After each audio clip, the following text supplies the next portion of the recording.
ओम सभी को शुभ नमस्ते सज्जनों। आज सामवेद का 295वां मंत्र हम स्वाध्याय कर रहे हैं। आशा है आप भी इसका लाभ उठाएंगे। तो क्या कहते हैं मंत्र के ऋषि? मंत्र का ऋषि मेधातिथि कहता है कि आज वेद रूप परमेश्वरी वाले आपसे वेदवाणी की भिक्षा की प्रार्थना करता हूं। ऋषि जी ये कहते हैं, किससे? परमात्मा से कह रहे हैं कि मैं वेदवाणी रूपी भिक्षा की आपसे याचना करता हूं, प्रार्थना करता हूं, अपील करता हूं, मांग करता हूं। ये मंत्र का ऋषि कह रहा है, परमात्मा से मांगता हूं। जो वेदवाणी नंबर 1 ज्ञान रूप दुग्ध का दोहन करने वाली है। जब हम गाय को दूध को दूहते हैं ऐसे ऐसे, तो उससे दूध अमृत निकलता है। यहां वेदवाणी को यदि हम दूहेंगे, यानी कि बार बार पढ़ेंगे, वेदों के अर्थों को समझेंगे, तो इससे ज्ञान रूपी दुग्ध का श्रवण होगा, स्रवित होगा, निकलेगा। हमारा मस्तिष्क ज्ञान से पूर्ण हो जाएगा। वेदवाणी धेनु है तो ज्ञान ही उसका दूध है। धेनु मीन्स, धेनु का अर्थ गाय होता है। यदि वेदवाणी धेनु है, गाय है, तो ज्ञान ही उसका दूध है। नंबर 2, यह वेदवाणी गायन करने वाले का त्राण करती है। जो इस वेदवाणी का गायन करते हैं, उच्चारण करते हैं, इनको पढ़ते हैं, स्वाध्याय करते हैं, यह उसका त्राण करती है, यानी कि तैराती है। कहां तैराती है? वैतरणी नदी। वैतरणी नदी क्या है? जो हम अज्ञान में घूम रहे हैं, जो हम वासनाओं में घूम रहे हैं, जो हम उल्टे काम करते हैं, जो करने योग्य कार्य नहीं है, वही हमारी वैतरणी है। उन्हीं में हमें डुबकी लगानी पड़ेगी। उनसे हमें, अगर हमारा बचाव हो गया, अच्छे कार्यों में हम प्रवृत्त हो गए, प्रभु भक्ति का जो प्रकाश है, यदि हम उस उजाले की तरफ चलेंगे, तो हमारा कल्याण ही कल्याण होगा। और कामादि वासनाओं को कंपित करने वाली है। यह वेदवाणी हमारी वासनाओं को कंपन देने वाली है, कंपित करने वाली है, झकझोरने वाली है, डराने वाली है, और उनको हमारे पास फटकने नहीं देगी। जब हमारे वेद का ज्ञान होगा तो हमारा मन और मस्तिष्क इधर उधर की बातों में जाएगा ही क्यों? हमें इतनी फुर्सत ही नहीं मिलेगी। एक बार महर्षि दयानंद सरस्वती जी से किसी सज्जन ने पूछा था कि क्या स्वामी जी आपको वासनाएं नहीं सताती? तो स्वामी जी ने बड़ा सुंदर उत्तर दिया था कि आती होंगी, मुझे खाली ना देख करके वापस चली जाती होंगी। क्योंकि वो ऋषि कभी भी खाली रहते ही नहीं थे। मात्र थोड़ा सा निद्रा देवी की गोद में जाते थे, उससे जो भी जागृत समय उनका बीतता था वो पर सेवा में या प्रभु भक्ति में बीतता था। तो ऐसे में हमें फिर ये इधर उधर की बातें क्यों सताएंगी? नंबर 3, यह ज्ञान दुग्ध का पान करा के पालने वाली हैं। कौन? ये वेदवाणियां ज्ञान दुग्ध, यानी कि ज्ञान रूपी दूध जो अमृत होता है, जिसको पेय बोलते हैं, उसका ये पान कराने वाली हैं, हमें तृप्त कर देंगी। इसलिए हमें वेद का स्वाध्याय और अध्ययन करना चाहिए, चाहे वो श्रवण के माध्यम से, सुनने के माध्यम से, या स्वयं पढ़ के, या और किसी से पढ़वा करके, जैसे भी आप उचित समझें। नंबर 3, सुगमता से दोहन के योग्य हैं, अर्थात इसका समझना कठिन नहीं है। इन वेदवाणियों को सुगमता से दोहा जा सकता है। जैसे गाय को, जो एक लात मारने वाली गाय नहीं होती, बड़ी सीधी शरीफ गाय होती है, उसको छोटा बच्चा भी दूध उसका निकाल लेता है, आसानी से दूह लेता है। तो ऐसे ही ये वेदवाणियां हमारे अच्छे से समझ में आने वाली हैं। हम इनको सुगमता से दोहो सकते हैं। दोहो मीन्स इनसे ज्ञान रूपी अमृत, ज्ञान रूपी दुग्ध निकाल सकते हैं।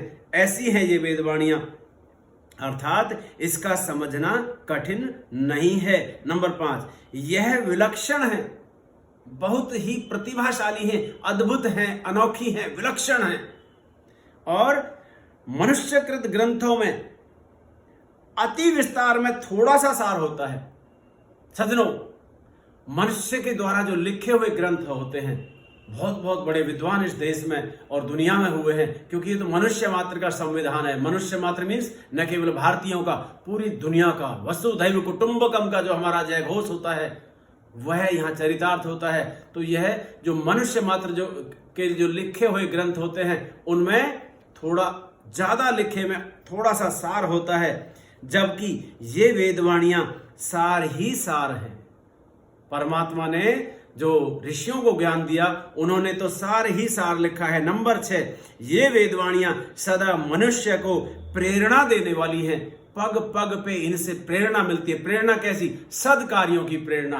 बुरे और त्याज्य कर्म, त्यागने योग्य जो कर्म है उनको उनसे विमुख होने की प्रेरणा देती है कि ये हमें नहीं करने चाहिए, और समाज हित के, परहित के और दूसरे प्राणियों का जो भला करने वाले जो कार्य हैं उनकी ओर हमें अग्रसर करने वाली हैं। विशाल धारण शक्ति है। नंबर 7, विशाल धारण शक्ति है। धारण के द्वारा यह हमारे जीवन को बड़ा सुंदर बनाती हैं। धारण कैसे? यदि हम इनको धारण करेंगे तो ये हमें धारण कर लेंगी। हम किसी मित्र को यदि स्वागत करते हैं तो क्या मित्र हमारा स्वागत नहीं करेगा?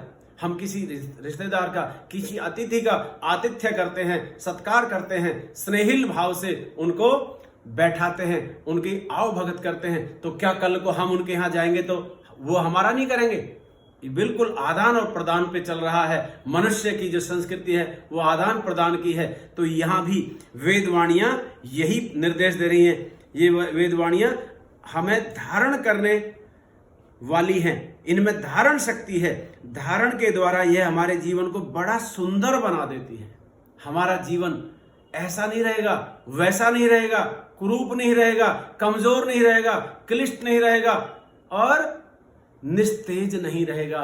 इनके धारण करने से हमारे ओज और तेज की वृद्धि होगी, हमारे अंदर साहस और शौर्य की वृद्धि होगी, हमारे अंदर आत्मविश्वास बढ़ेगा। तो नंबर 8, यह वेदवाणी हमारे जीवनों को उत्तम गुणों से अलंकृत करने वाली। जीवनों को क्यों कह दिया यहां ऋषि जी ने? जीवनों को अर्थात न केवल मेरे जीवन को, आप सुन रहे हैं, आप इस पे अमल करेंगे तो ये आपके जीवनों को भी वैसा ही बनाने वाली है, अलंकृत करने वाली, शोभायमान करने वाली है, सम्मान दिलाने वाली होंगी। और ऋग्वेद के 10 मंडल मानो हमारे जीवनों को धर्म के 10 लक्षणों से मंडित कर रहे हैं। हम सामवेद का स्वाध्याय कर रहे हैं, लेकिन ऋषि जी लिख रहे हैं कि ऋग्वेद के जो सर्वप्रथम वेद है, ऋग्वेद के 10 मंडल मानो हमारे जीवनों को धर्म के 10 लक्षण होते हैं। मैं यहां उस लंबी चर्चा में नहीं जाऊंगा। तो 10 लक्षणों से मंडित कर रहे हैं, महिमा मंडित कर रहे हैं। एवं इस वेद वाणी को प्राप्त करना ही बुद्धिमत्ता है। इसे प्राप्त करके ही हम प्रभु को भी प्राप्त करने वाले मेधातिथि बनेंगे। यानी कि जो मंत्र के ऋषि मेधातिथि हैं उन्होंने अपने जीवन को श्रेष्ठ मार्ग पर चला करके, वेद के मार्ग पर चला करके, वेद के मंत्रों का भाष्य करके और परमात्मा को प्राप्त किया होगा। तभी वो मंत्र का ऋषि कह रहे हैं कि उन्होंने प्रभु को भी प्राप्त करने वाले मेधातिथि बनते हैं। उन्होंने किया होगा, प्रभु के दर्शन किए होंगे अपने मस्तिष्क के अंदर, अपने हृदयस्थ होकर के। जब हृदयस्थ होकर के हम परमात्मा की भक्ति करेंगे, इधर उधर हमारे मन नहीं जाएगा, विषयों में, वासनाओं में खान पान हमारा उचित होगा और हमारा खान पान अखाद्य और अपेय पदार्थों की वाला नहीं होगा, तो निश्चित रूप से हम अपने अंदर अपने हृदय के अंदर उस परमात्मा के दर्शन कर पाएंगे। न कि हम पत्थरों में जाकर के उनके अंदर आस्थावान होंगे। हो सकता है पत्थरों में भी भगवान तो है, क्योंकि कण कण में हम मानने वाले हैं, पर जब हमें अंदर ही भगवान मिल रहा है, आंखें बंद करी, आंखें बंद करते ही जब हमें परमात्मा के अंदर ही दर्शन हो जाएंगे तो हम दूर दराज में ढूंढने क्यों जाएंगे?